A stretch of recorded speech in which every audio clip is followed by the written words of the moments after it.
Nouvelle augmentation des prix du carburant à la pompe, le gouvernement se dit extrêmement attentif à son évolution.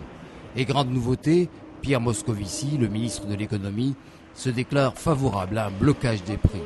Nul n'oublie que la hausse des prix du carburant est l'élément déclencheur des mouvements contre la vie chère en Outre-mer. Victorin Lurel, le ministre des Outre-mer, prépare pour la rentrée un projet de loi contre la vie chère qui va encadrer le prix des carburants. Chez les consommateurs, cette préoccupation reste totalement à l'ordre du jour. Moi, pour un jeune à mon âge, j'essaie de m'en sortir. Je travaille vrai, mais avec le salaire que je touche, ça ne me permet pas de bloquer toutes mes fins de mois. Donc si l'essence augmente, partout augmente aussi, on n'arrive pas à s'en sortir. Est-ce que vous pensez que le prix des carburants devrait être bloqué ?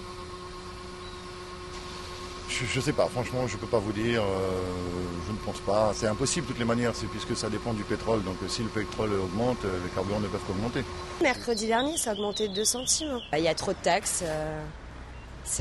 En général, c'est les taxes que prennent la région, l'État, tout ça. Donc il y a trop de taxes et c'est tout à fait pas normal, quoi. La plupart d'entre eux espèrent que les taxes diminueront et que par effet mécanique, les prix pourront eux aussi baisser. Quoi qu'il en soit, compte tenu des habitudes de vie des Guyanais et de l'offre en matière de transport en commun, les consommateurs se montrent résignés. En fait, ils sont sur le fait accompli, ils savent très bien qu'on n'y peut rien, nous, personnellement. Et ils en ont besoin. Et en fait, ils font avec, en fait. Ils se plaignent, oui, mais ils font avec. Il faudra donc attendre la rentrée pour savoir précisément comment les prix des carburants seront encadrés en Outre-mer.